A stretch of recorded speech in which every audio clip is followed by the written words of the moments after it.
warahmatullahi wabarakatuh. Alhamdulillah, alhamdulillahilladzi arsala rasulahu bil huda wa dinil haqq liyudhhirahu 'ala ad-dini kullihi wa kafa billahi shahida. Asyhadu an la ilaha illallah wahdahu la syarikalah wa asyhadu anna Muhammadan abduhu wa rasuluhu la nabiyya ba'dah.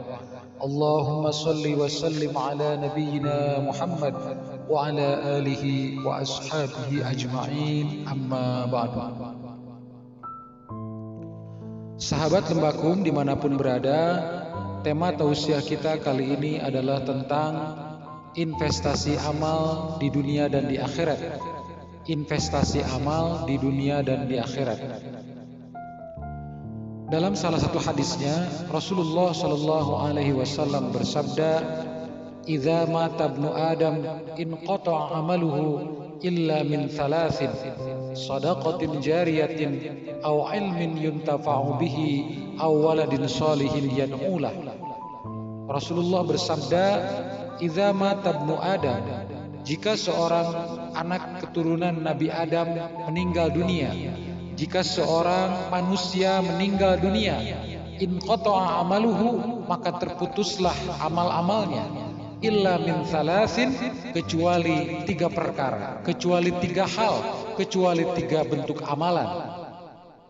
Shadaqatin jariyatin, yang pertama yaitu sedekah jariah, au ilmin yuntafa'u bihi, atau yang kedua adalah ilmu yang bermanfaat, au waladin sholihin yad'ulah, atau yang ketiga yaitu anak soleh yang mendoakan. Dalam hadis ini Rasulullah SAW memberikan sebuah informasi berharga kepada kita. Ada sejumlah poin yang bisa kita simpulkan dari sabda beliau ini. Yang pertama adalah idza mata ibnu Adam inqata'a amaluhu. Jika seorang anak Adam meninggal dunia, maka terputuslah amal-amalnya. Jika seorang manusia wafat, mati, meninggalkan dunia yang fana ini, jika seorang manusia menemui ajalnya, inqata'a amaluhu, maka terputuslah amal-amalnya. Apa maksudnya?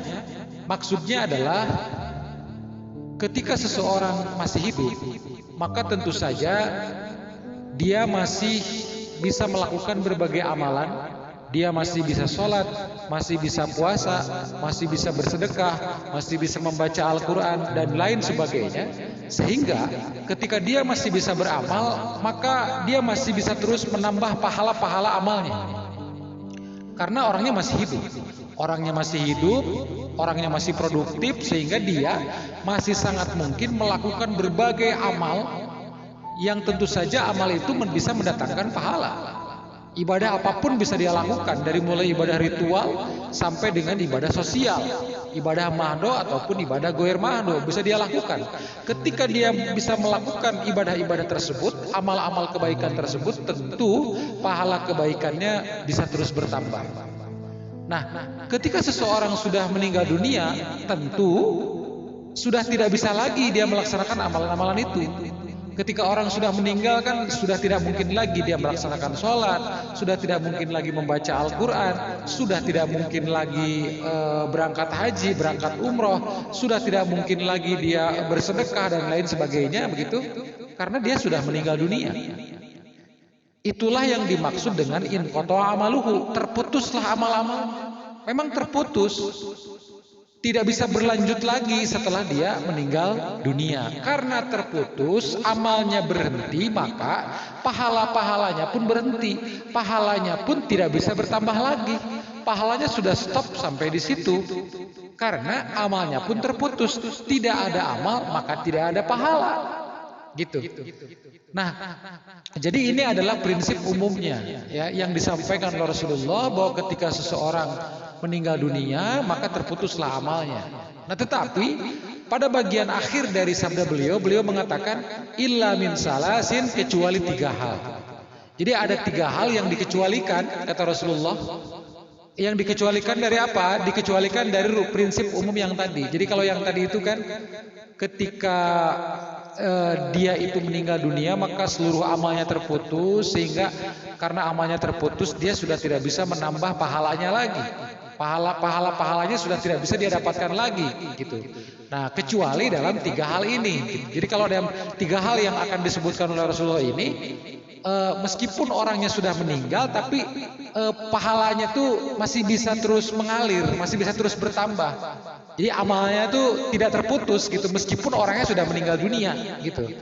Apa sajakah itu? Shadaqatin jariyatin, pertama adalah sedekah jariah, aw ilmin yuntafa'u bihi, yang kedua adalah ilmu yang bermanfaat, awaladin sholihin yad'ulah, yang ketiga adalah anak soleh yang berdoa, mendoakan gitu ya. Nah, yang pertama itu sedekah jariah. Sedekah jariah ini tentu maknanya luas ya. Jadi kenapa ini disebut dengan istilah sedekah jariah? Jariah itu dalam bahasa Arab artinya mengalir ya. Jariah itu dalam bahasa Arab artinya mengalir. Kita itu seringkali misalnya membaca dalam ayat Al-Quran itu kan ada ayat yang berbunyi tajri min tahtihal anhar gitu. Jadi ketika ayat itu menjelaskan keadaan surga, kenikmatan surga, keindahan surga ya, tentang jannah itu dijelaskan dalam Al-Qur'an tajri min tahtihal anhar. Tajri itu mengalir ya, min tahtiha, di bawahnya itu, di bawah surga-surga itu adalah al-anhar, sungai-sungai gitu. Tajri itu artinya mengalir. Nah, tajri dengan jariah itu satu akar kata. Ya, artinya mengalir. Nah, sedekah jariah artinya sedekah yang mengalir. Apa maksudnya? Maksudnya adalah mengalir pahalanya, gitu. Jadi meskipun orangnya sudah meninggal dunia, tetapi pahalanya tetap mengalir. Itulah kenapa disebut dengan sedekah jariah, gitu. Adapun dalam amal-amal yang lain, misalnya kan kita juga sering kali mendengar istilah amal jariah ya. Nah, amal jariah itu artinya adalah amal yang mengalir. Apa yang mengalir? Pahalanya, pahala kebaikannya. Jadi amal jariah itu ya adalah satu amalan yang dilakukan oleh orang itu ketika masih hidup, tapi ketika dia sudah meninggal dunia sekalipun pahalanya masih terus mengalir. Itu yang disebut dengan amal jariah. Begitu juga dengan sedekah jariah itu. Sedekah jariah itu juga sama, maknanya berarti adalah sedekah yang dilakukan oleh seseorang ketika dia masih hidup, kemudian ketika dia sudah meninggal sekalipun, orang yang bersedekah itu, pahalanya masih terus mengalir. Nah, itulah yang disebut dengan sedekah jariah, begitu ya. Nah, maknanya luas sedekah jariah ini. Misalnya kalau kita berikan contoh, yaitu wakaf misalnya ya. Wakaf kan, wakaf ini salah satu contoh paling mudah terkait dengan sedekah jariah ini. Jadi wakaf itu kan orang ketika hidup dia mewakafkan sesuatu, misalnya tanah atau benda apapun yang bermanfaat begitu bagi umat. Nah, kemudian dia sampai meninggal dunia. Setelah dia meninggal dunia itu pahalanya terus mengalir. Jadi misalnya ketika dia mewakafkan tanah untuk pembangunan masjid, pesantren, pembangunan rumah sakit, sekolah, pokoknya apalah gitu ya, dipakai untuk hal-hal yang bermanfaat gitu, maka pahalanya itu tidak akan berhenti selama dia hidup saja. Tapi ketika dia sudah meninggal pun pahalanya masih tetap terus mengalir begitu ya. Jadi satu kali ini investasinya, satu kali dia beramalnya, tapi terus pahalanya mengalir gitu ya.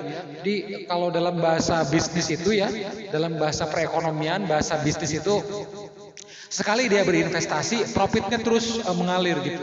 Padahal dia investasinya menanam investasinya tuh cuma satu kali, tapi dia panen pahalanya gitu ya, panen profitnya terus berkesinambungan tanpa henti. Nah, ini kan sebuah potensi bisnis yang luar biasa kalau kita mengukurnya dalam perspektif bisnis gitu ya. Artinya ini adalah sebuah amalan begitu yang memang sangat menguntungkan ketika dia itu sudah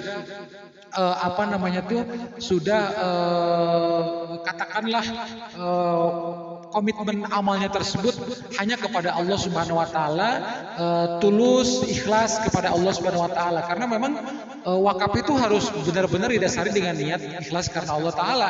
Ketika wakaf itu dilandasi dengan niat ikhlas karena Allah taala, semata-mata untuk mengharapkan keridhaan Allah Subhanahu wa taala, maka wakafnya itu akan menjadi sangat bermakna bagi dirinya.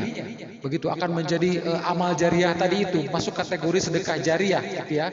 Karena memang dalam hadis ini yang kalimat sedekah itu bukan sedekah dalam arti sempit ya, tapi sedekah dalam arti luas. Jadi sodakotin jariyatin itu bukan dalam makna sedekah yang hukumnya sunnah gitu ya. Jika dikerjakan dapat pahala dan jika ditinggalkan tidak berdosa gitu ya.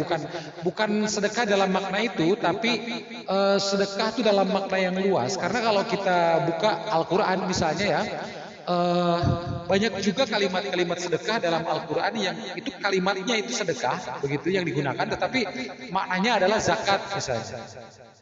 Misalnya dalam Al-Quran, khudh min amwalihim shadaqatan tutahhiruhum wa tuzakkihim biha. Nah ini dalil ya. Khudh min amwalihim shadaqatan tutahhiruhum wa tuzakkihim biha. Jadi khudh min amwalihim, ambillah dari harta mereka. Sodakotan, sodako di sini itu maknanya zakat. Ya. Jadi memang kalimat-kalimat sodako ini bisa dalam Al-Quran, bisa dalam hadis begitu ya. Jadi dalam hadis juga banyak. Di dalam hadis itu juga terdapat sejumlah kalimat menggunakan kata sodako, tapi maksudnya adalah zakat. Jadi bukan hanya dalam Al-Quran, termasuk dalam hadis juga ada gitu ya. Kemudian misalnya kalau yang dalam Al-Quran, inna bazakatu lil fuqara'i wal masakin dan seterusnya. Innamas shadaqatu itu juga ada kalimat-kalimat yang menggunakan kata sodako, tapi maksudnya adalah zakat. Itu bisa ada dalam Al-Quran maupun dalam hadis ya.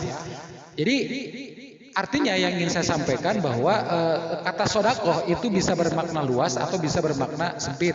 Dan dalam hadis ini kalimat au sodakotin jariyatin itu adalah makna kalimat sodakoh dengan makna luas.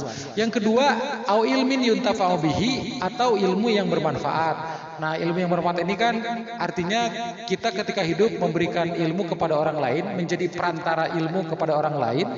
Misalnya orang tua kepada anak, guru kepada murid, kakak kepada adik, atau ulama kepada umat begitu, ataupun dalam contoh-contoh lain begitu, memberikan ilmunya sehingga ilmunya itu bermanfaat begitu.